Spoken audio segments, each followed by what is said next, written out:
So kung naghahanap ka nga ng mura na scooter, branded, at hindi ganun kamahalan, baka itong Click 160 ang para sa'yo.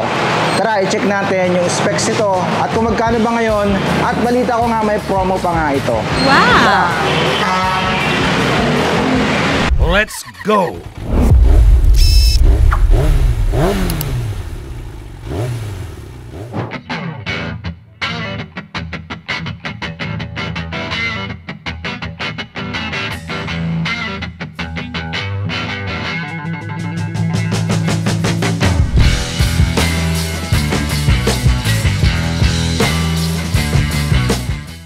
So sa mga viewers nga pala natin, highly recommended nga pala to sa mga yung mid-range lang na na pagdating sa price, pagdating sa performance, pagdating sa name of brand.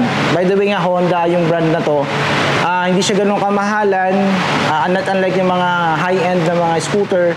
At syempre yung performance ito, goods na goods dahil makina ito ng Honda ADV 160 na inilagay sa Click 160 na ating pag-uusapan for today's video.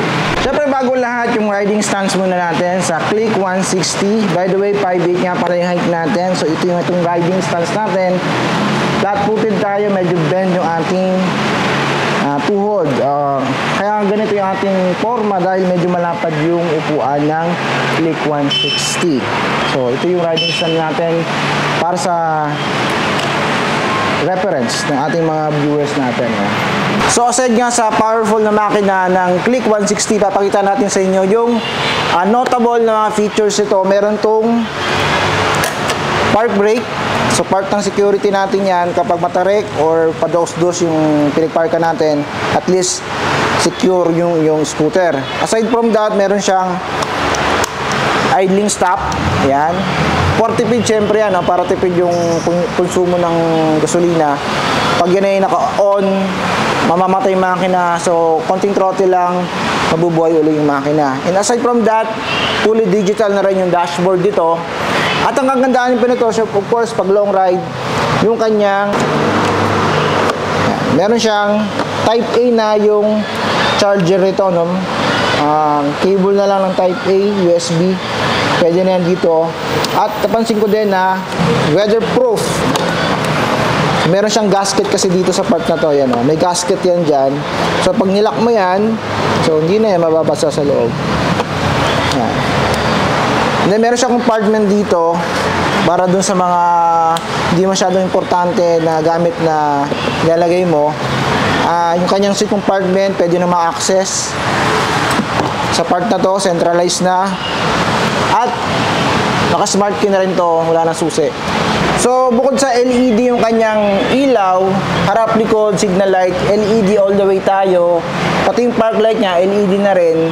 Yung mags niya, of course, syempre pinalapad dyan, coming from Click 160.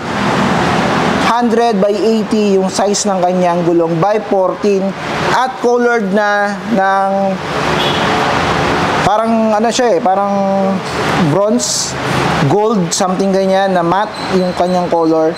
And notable to mention din yung kanyang fairings, yung texture. Kung nakita na kayong ADV 160 na matte red, same lang siya ng texture and of course ng color. So kung mapapansin nyo yung muffler niya, sporty at kita mo naman, diba, ganda ng pagkakadesign dito ng Honda. Yan. Sporty ng datingan. And then yung kanyang gulong sa likod, 120 by 70 by 14. At nakita mo naman, napakalapad. And of course, tubeless na rin ang isang to.